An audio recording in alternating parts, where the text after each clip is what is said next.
Hello po sa inyong lahat mga ka-crypto. Ako po si Pinoy Crypto Trader at sa video na ito ay atin pong pag-uusapan ang aking technical analysis dito kay Bonk ngayon pong March 10 taong 2024. At base po sa aking technical analysis dito ay ayan dito po sa ating daily chart time frame ay ang aking analysis po rito ay sa mga susunod na araw ay posible pong makakaranas ng consolidation itong si Bonk or magkakaroon po siyang muli ng correction dito po sa support line natin dito sa 40 digits 2656. At ayan, bago po tayo magpatuloy ay nais ko lamang po munang bigyang linaw ang aking disclaimer kung saan ang nilalaman po ng video na ito ay hindi po ito isang financial advice. For education and information purposes lamang po ang layunin nito. Maliban po dito ay nais ko na rin pong magbigay babala na wala pong kahit anumang group chat ang Pinoy Crypto Trader. Ayan, bago po natin ipagpatuloy ang pagti-technical analysis dito kay Bonk, ay check po muna natin ang balitang ito. Ayan, isa po itong Bonk Coin Price Prediction. What's next for Bonk? Sabi rito ay the price of Bonk is undergoing a correction and seems to be nearing a previous breach resistance level at around 40 digits 24.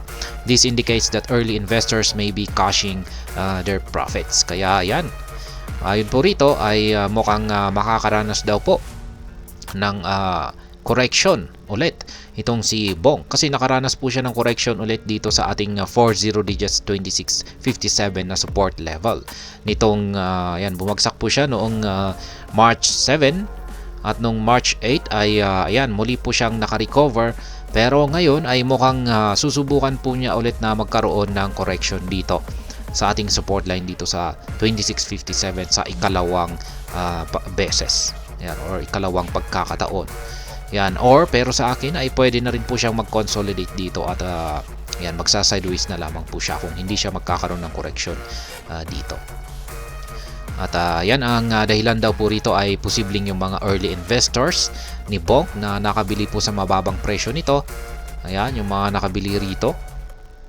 Ayan, at inabutan po natin yan nung bumagsak po siya sa mababang presyo niya, yung bottom price niya rito ay malamang ay sila po ang nagte-take profit dito. Ayan, nagbebentahan na po sila. Ayan, yan po ang dahilan kung bakit nahihirapan makaangat si Bonk sapagkat may nagdudulot po yung ng selling pressure yung kanilang pagbebenta. Analyzing the Relative Strength Index or RSI indicator, currently hovering around 69%, it's evident that the bullish momentum for Bonk is still strong. Ayan. Yung RSI naman daw, ayan, RSI dito ni Bonk ay nagpapakita po ng signal na malakas pa rin yung mga bulls. Ayan, at sila yung nagdidikta sa market direction nitong si Bonk. Kapag bulls ay talagang itinutulak po nila ng paangat ang market price nitong si Bonk. Kaya yan naman po ang pinapakita ng RSI indicator natin. If this trend continues, there's a possibility for Bonk to reach its previous highs of 40 digits 4704 and further rally to around the next resistance at 40 digits 52. Kaya yan, kung magpapatuloy daw po yung signal na ito or yung trend na ito, ayan, kay Bonk ay posible po niyang akyatin yung kanyang previous all-time high. Yan na po na kanya pong naitala nitong ito lamang po yan. Ito na po yung kanyang panibagong all-time high. At bagong record po yan na kanyang nakamit noong March 4. Ayan, at yan po, base po sa ating binasa na price prediction ay kung magpapatuloy lang daw po yung trend na ito ni Bonk ay yan, makaka-recover po siya at muli niyang babalikan yung kanyang all-time high dito na nasa 40 digits 4809. Kaya ayan, yan po yung kanyang prediction dito. At kung pagsakaling nabasag po niya ulit yung kanyang previous all-time high na ito ay magpapatuloy, posible raw po siyang magpatuloy sa sunod na resistance na nasa 40 digits 52. Ayan, dito naman po yan sa 40 digits 52, dito na po yan, napakalapit.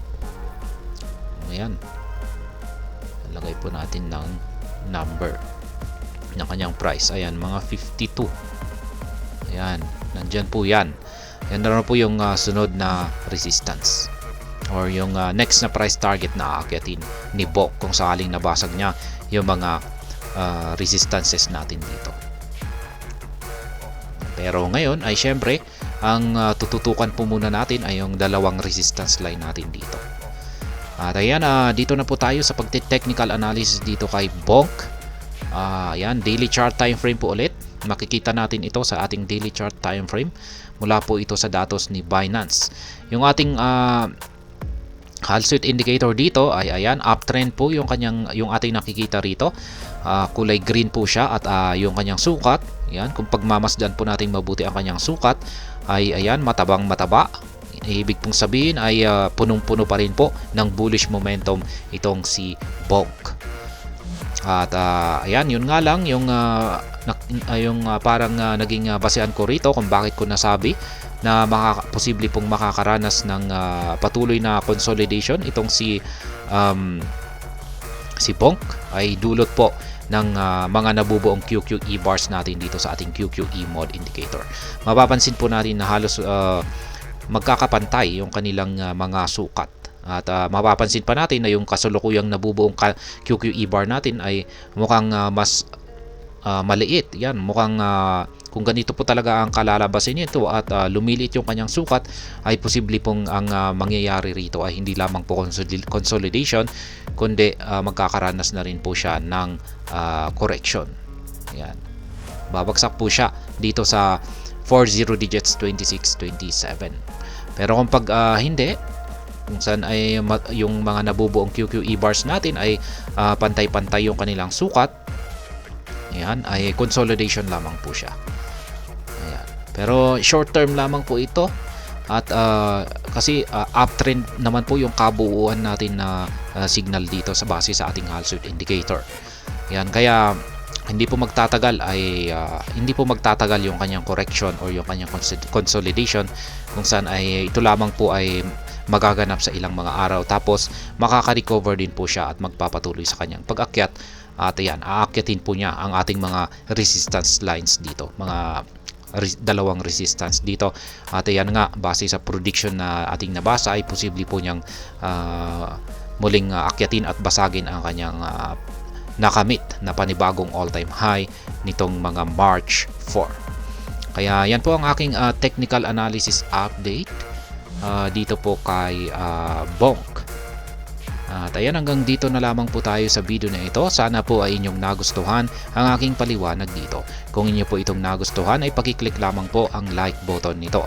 Para naman po sa mga bago lamang dito, kayo po ay aking inaanyayahan para mag-subscribe.